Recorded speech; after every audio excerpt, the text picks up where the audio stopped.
So I want to share a little story about how I got into the industry. It was 1999 and a friend said, Mark, there's a position going at a superannuation company. I think you should apply.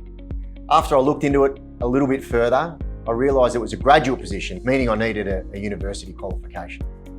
The ironic thing at the time is I was failing uni miserably, really badly. I had to actually go to a show cause meeting to demonstrate and articulate why they should let me stay in the university course.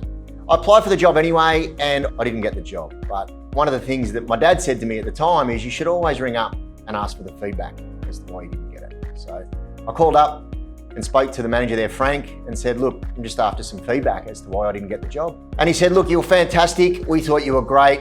You just didn't really have the experience, but I really appreciate you calling up.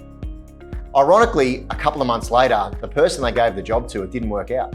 And Frank called me up and gave me my first opportunity. So I got my foot in the door there, obviously worked hard. I think the moral of the story there is always ask for feedback.